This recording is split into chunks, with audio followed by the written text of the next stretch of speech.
वह सुंदर लड़की दोस्त की बड़ी बहन पर आया दिल। मेरा घर सारण में था।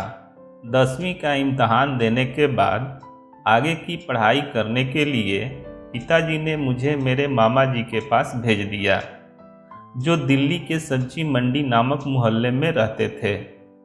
जेब खर्च के लिए पिताजी हर महीने मुझे 2000 रुपये भेजा करते थे।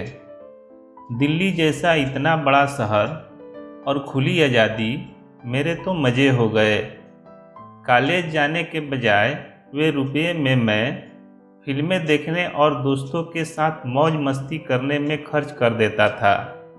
मैं जहाँ रहता था उस मोहल्ले में मेरी उम्र के और भी कई लड़के थे, जिनसे बहुत जल्द मेरी दोस्ती हो गई।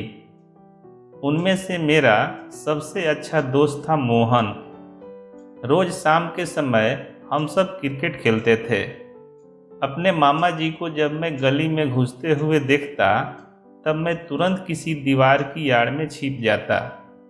अगर वे देख लेते कि शाम के समय पढ़ाई करने के बजाय मैं क्रिकेट खेल रहा हूँ, तब फ़ोन करके पिताजी को बता देते और फिर पिताजी मुझे सारण गांव बुला लेते थे। एक शाम जब हम बहुत देर तक क्रिकेट खेल रहे थे, तब एक लड़की मोहन को बुलाने आई। वह इतनी सुंदर थी कि मैं उसे देखता ही रह गया। जब उसकी मुझ पर नज़र पड़ी, तब वह मुस्कुरा दी।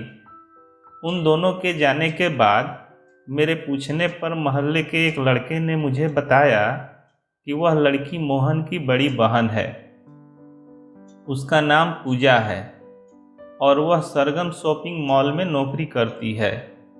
मुझे याद आया कि एक रोमांटिक फिल्म देखते समय मेरे कॉलेज के दोस्त सरोज ने मुझसे कहा था कि अपनी ज़िंदगी भी फिल्मों जैसी है। अगर कोई लड़की तुम्हें देखकर मुस्कुराए, तो इसका मतलब है कि वह तुम्हें पसंद करती है और तुमसे दोस्ती करना चाहती है। लेकिन लड़कियां बहुत शर्मीली होती है, इसलिए पहल तुम्हें ही करनी होगी। दोस्ती का हाथ बढ़ाओगे तो वह तुम्हारी दोस्त बन जाएगी। सरोज की इस बात को मैंने सच समझ लिया था। अगले दिन मैंने यह पता कर लिया कि दुकान पर जाने के लिए पूजा रोज़ाना सवेरे ठीक 10 बजे घर से निकलती है। उसके बाद पूजा को एक नज़र देखने के लिए मैं अपने कमरे में खिड़की की आड़ में छिपकर उसका इंतज़ार करता और उसे देखते ही मेरे दिल की धड़कनें तेज हो जाती। मुझे एक फिल्म का संवाद याद आया, अगर किसी लड़की को देखते ही दिल की धड़कनें तेज हो जाए, तो समझो तुम्हें उस लड़की से इश्क हो गया है। एक दिन सवेरे पूजा जब घर से निकली, तब मैं उसका पीछा करने लगा। मैं मन ही मन यही सोच रहा था कि किसी दिन हिम्मत करके पूजा से कह दूंगा कि पूजा, मुझे तुमसे प्यार हो गया है। शॉपिंग मॉल ज़्यादा दूर नहीं था, इसलिए पूजा पैदल ही जाती थी।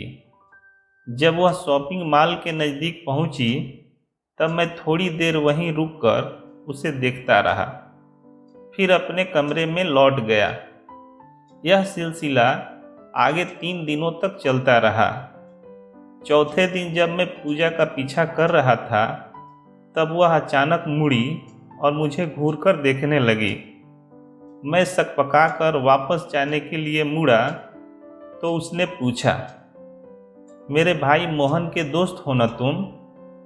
मैं इतना घबरा गया था कि मुझसे कुछ बोला ही नहीं गया।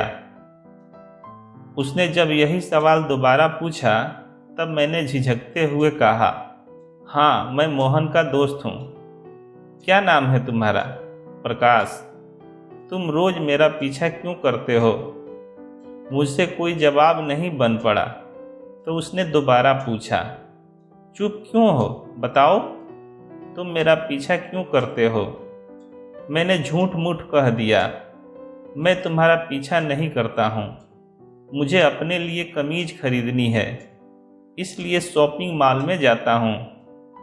पूजा पल भर मुझे देखती रही और फिर उसने कहा, तुम्हें शायद बहुत सारी कमीजें खरीदनी होगी, इसलिए रोज जाते हो वहाँ।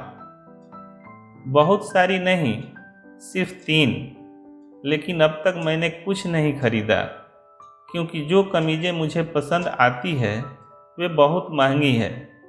दीपा ने कहा, मैं वहीं एक दुकान में नौकरी करती हूँ और शॉपिंग मॉल के कई दुकानदारों से मेरी जान पहचान है। तुम मेरे साथ चलो, मैं तुम्हें वाजिब दाम पर कमीज दिला दूंगी। कोई बहाना नहीं सूझ रहा था, इसलिए मैं चुपचाप पूजा के पीछे चल पड़ा। मुझे अपने साथ लेकर पूजा शॉपिंग मॉल पहुंची। 2-3 दुकानों में घूमने के बाद मैंने मजबूरन एक दुकान से 2000 रुपये में 3 कमीजें खरीदी और फिर पूजा को थैंक यू बोलकर लौट गया। मुझे अपने आप पे बहुत गुस्सा आ रहा था कि पूजा का पीछा करने की गलती करके मैंने एक ही दिन में 2000 रुपये खर्च कर दिए हैं। अब पूरा महीना कैसे गुजारा करूँगा। मैं उस शाम अपने दोस्तों के साथ क्रिकेट खेलने भी नहीं गया। वे मुझे बुलाने आए तो मैंने कह दिया कि मेरी तबीयत ठीक नहीं है।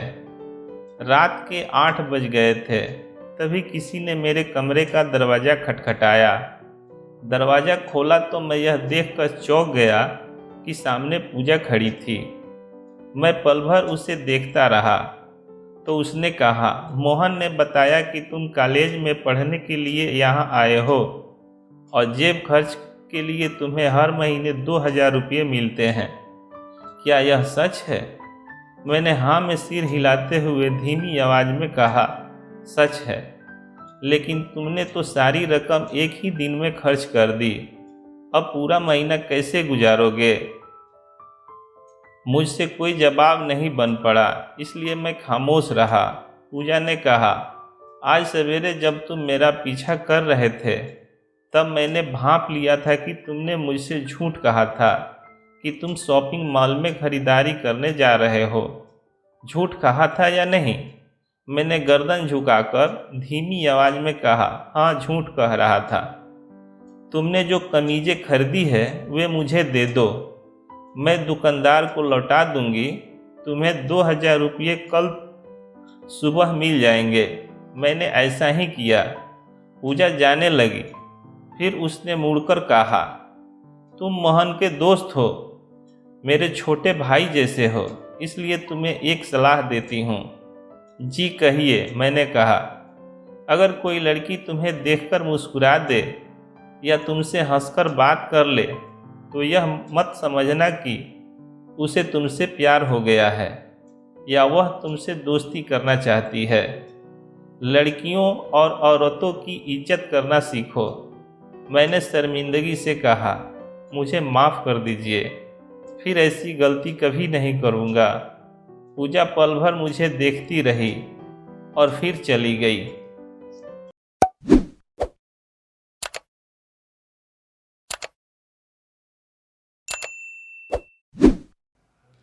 दोस्तों, मुझे उम्मीद है यह कहानी आपके दिल को छू गई होगी।